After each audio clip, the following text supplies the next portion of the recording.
जय हिंदुस्तान लाल किला या लाल किला दिल्ली के ऐतिहासिक किलेबंद पुराने दिल्ली के इलाके में स्थित है। लाल बलुआ पत्थर से निर्मित है। किले को लाल किला इसकी दीवारों के लाल रंग के कारण कहा जाता है। इस ऐतिहासिक किले को वर्ष 2007 में यूनेस्को द्वारा एक विश्व धरोहर स्थल चयनित किया गया था। भारत की राजधानी दिल्ली में स्थित लाल किला देश की आन बान शान और देश की आज़ादी का प्रतीक है।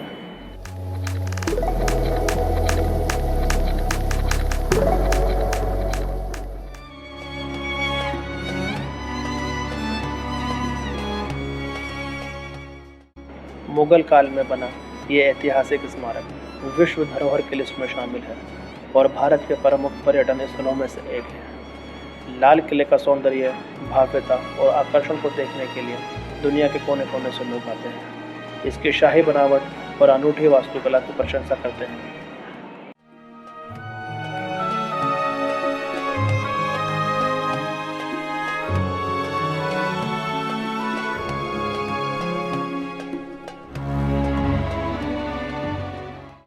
ये शाही किला मुगल बादशाहों का न सिर्फ राजनीतिक केंद्र है बल्कि ये औपचारिक केंद्र भी हुआ करता था, जिस पर करीब 200 सालों तक मुगल वंश के शासकों का राज रहा।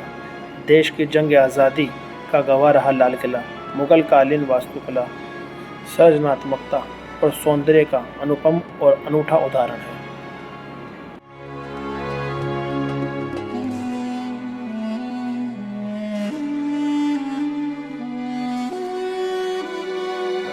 सोलह सौ 48 ईस्वी में बने इस भव्य किले के अंदर एक बेहद सुंदर संग्रहालय भी बना हुआ है। करीब 250 एकड़ जमीन में फैला यह भव्य किला मुगल राजशाही और ब्रिटिशर्स के खिलाफ गहरे संघर्ष की दास्तान बयां करता है। वही भारत के राष्ट्रीय गौरव माने जाने वाले इस किले का इतिहास बेहद दिलचस्प है। राजधानी दिल्ली में स्थित भारतीय और मुगल वास्तुशैली से बने इस भव्य ऐतिहासिक कलाकृति का निर्माण 5वें मुगल शासक शाहजहां ने करवाया था।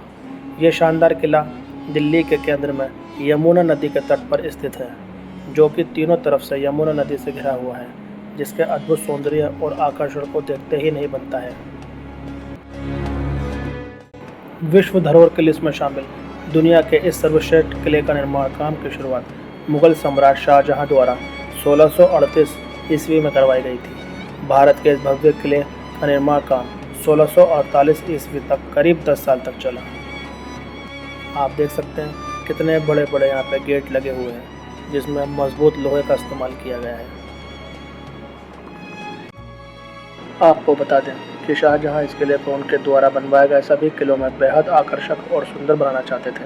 इसलिए उन्होंने 1638 ईस्वी में ही अपनी राजधानी आगरा को दिल्ली शिफ्ट कर लिया था और तसल्ली से इस किले का निर्माण शुरू कराया।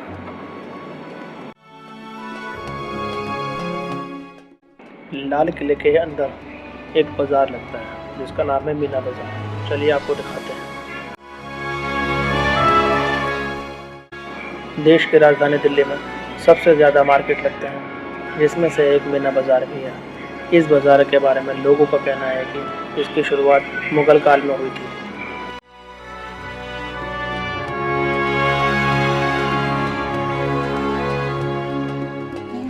दरअसल दिल्ली में 2 मीना बाजार हैं। एक मीना बाजार जामा मस्जिद के नीचे है और दूसरा मीना बाजार लाल किले के अंदर है। वही इतिहासकारों का मानना है कि लाल किले के अंदर वाला बाजार ही असली मीना बाजार है। यहाँ पर आप बच्चों के लिए खिलौने, अपने लिए कपड़े, गहने, चूड़ियाँ, मेकअप वगैरह का सामान आराम से खरीद सकते हैं। यहाँ पर पुराने ज़माने की कलाकृतियाँ भी बहुत सारी हैं। मुगलों के दौरान मीना बाजार विशेष रूप से महिलाओं के लिए आयोजित किया जाता था।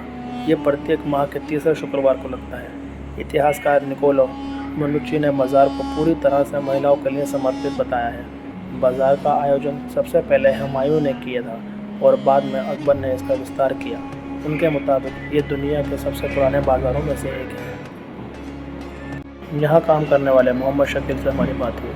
उन्होंने बताया कि इस बाज़ार में आपको हाथ से बुनी चादरें, पश्मीना शॉल, घर के सजावट की कलाकृतियाँ, शॉपीस, रसोई के बर्तन, शाही कटलरी के टुकड़े और ऐसे ही कई यूनिक सामान खरीदने को मिल जाएंगे।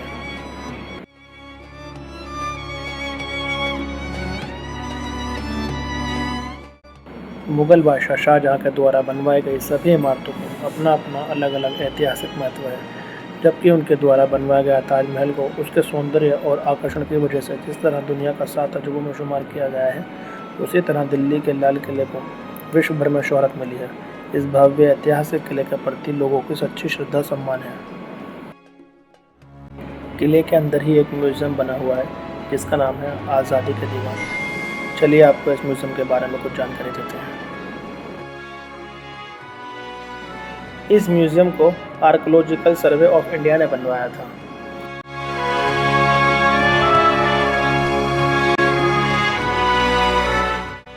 इस म्यूज़ियम में 2 मंजिला इमारत बनी हुई है और इसे 22 क्षेत्रों में विभाजित किया गया है, जो 1857 से 1947 तक कालानुक्रमिक क्रम में बनाया गया है।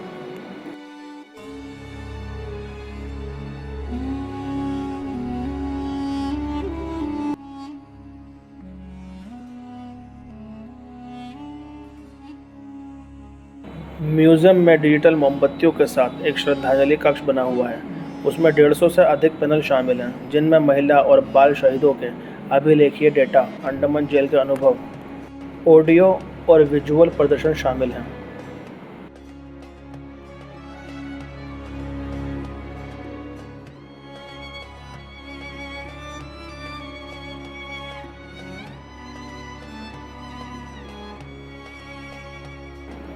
मुग़ल बादशाह शाहजहाँ ने आगरा में बने हुए ताजमहल को भव्य रूप देने वाले डिज़ाइनर और मुग़ल काल के प्रसिद्ध वास्तुकार उस्ताद अहमद लाहौरी को इस किले की शाही डिज़ाइन बनाने के लिए चुना था।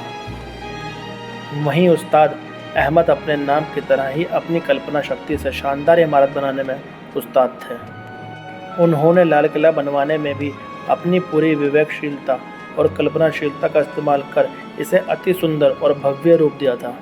यही वजह है कि लाल किले के निर्माण के इतने सालों के बाद भी इस किले को खूबसूरती के लिए दुनिया भर में जाना जाता है। लाल किला बनने की वजह से भारत की राजधानी दिल्ली को शाहजहानाबाद कहा जाता था।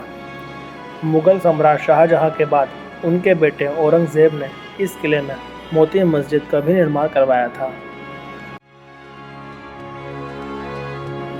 दीवाने आम ये एक बड़ा सहन था जो आम लोगों के लिए बनाया गया था। दीवान की मशरिकी दीवार की वसत में एक आराइश तख्त बालकनी बनाई गई थी। ये शहंशाह के लिए बनाया गया था और ये सुलेमान की तख्त की नकल था।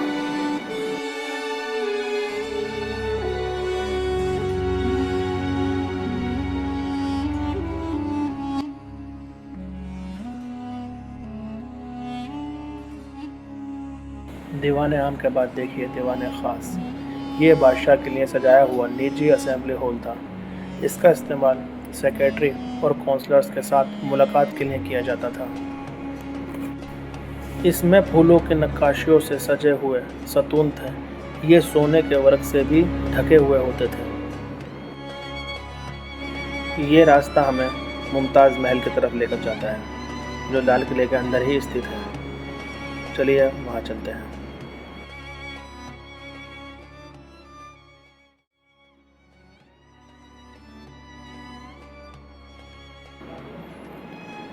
मुमताज़ महल 6 मुख्य महलों में से एक है, जो यमुना नदी के सामने स्थित है। सभी 6 महल स्वर्ग की धारा नहर बहिष्ठ से जुड़े हुए थे, जो एक जल मार्ग था जो उनके बीच से होकर गुजरता था। एक समय छोटी बैठक, जो अब अस्तित्व में नहीं है, मुमताज़ महल के ठीक उत्तर में स्थित थी। ये महल बहुत ही खूबसूरत है। अभी यहाँ अंदर जाने की इजाज़त नहीं है, हमने इसे बाहर से ही शूट किया था।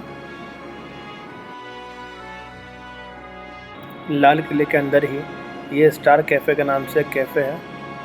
अगर आप कुछ खाना चाहते हैं तो यहाँ जा सकते हैं। अगर मेरी एडवाइस मानेंगे तो खाना बिल्कुल बकवास है यहाँ का। तो दोस्तों, ये था लाल किला, जिसके बारे में मैंने आपको थोड़ी बहुत जानकारी दी। अगर आपको मेरी जानकारी अच्छी लगे और मेरी वीडियो अच्छी लगी हो तो प्लीज़ चैनल को सब्सक्राइब करें, लाइक करें और शेयर करें। Thank you.